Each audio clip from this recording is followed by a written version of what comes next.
de son audition devant la commission d'enquête de l'Assemblée nationale. Didier Raoult avait fait 7 comparaisons entre les taux de décès en réanimation dans les hôpitaux à Paris et à Marseille. La mortalité dans les réanimations ici est de 43%. Chez nous, elle est de 16%. Devant les députés, le professeur ne citait alors aucune source. 시중에 파는 값싼 알약으로 환자들을 치료했을 때 정부는 그를 청문회에 세웠습니다. Vous avez dit justement, pour corroborer ce que vous venez de dire, on n'a pas soigné les gens.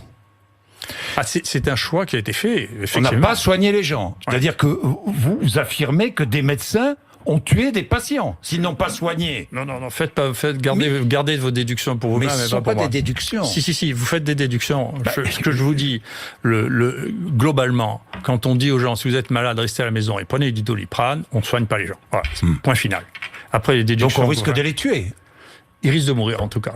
Oui, on risque de les tuer, les médecins qui prennent ces décisions. Que les gens meurent ou que vous les tuez, c'est un point différent. Moi, j'assume très bien ce que je fais. Chez moi, les gens que j'ai soignés, il y a 0,5% de mortalité, c'est la plus basse au monde. Vous avez dit aussi, pardon Didier Raoult, vous avez dit aussi, ici à Paris, on comptait les morts, moi je comptais les positifs. Vous l'avez dit. Oui, c'est vrai. C'est vrai?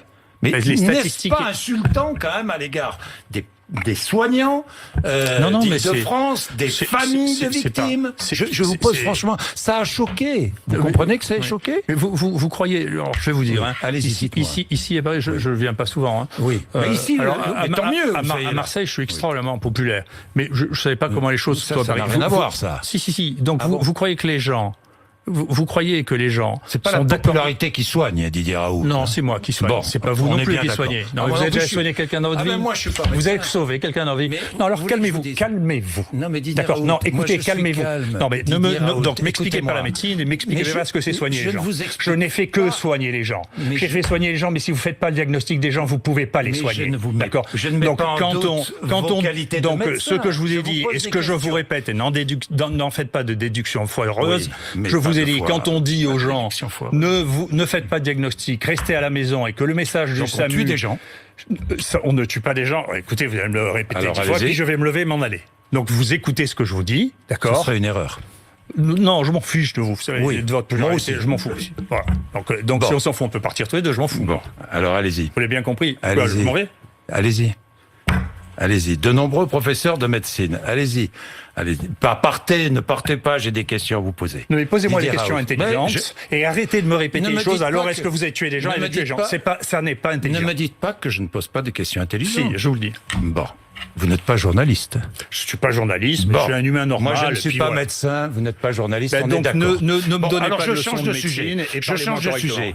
De nombreux professeurs de médecine, des femmes, des hommes, médecins, infectiologues, sont-ils achetés par l'industrie pharmaceutique? Oui ou non?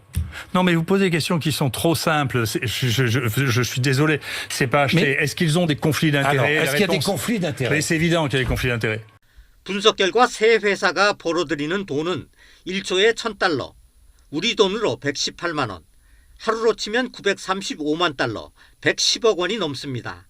올해 연간 세전 이익은 340억 달러, 40조 원에 달할 것으로 추산됐습니다. 방역 패스를 두고 자녀에게 백신을 맞춰도 되는 건지 불안해하는 학부모들이 많은데요. 궁금한 점들을 한림대병원 이재갑 감염내과 교수에게 물어보겠습니다. 네, 교수님 어서 오십시오. 네, 안녕하세요.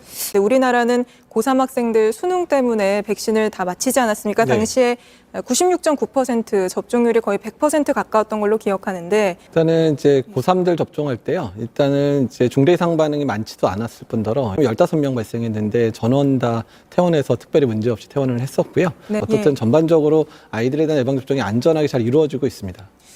65세 넘었다면 나이를 생각해서 날 생각하는 사람들을 생각해서 65세 이상에서도 높은 항체 생성률이 확인된 모더나 코로나19 백신으로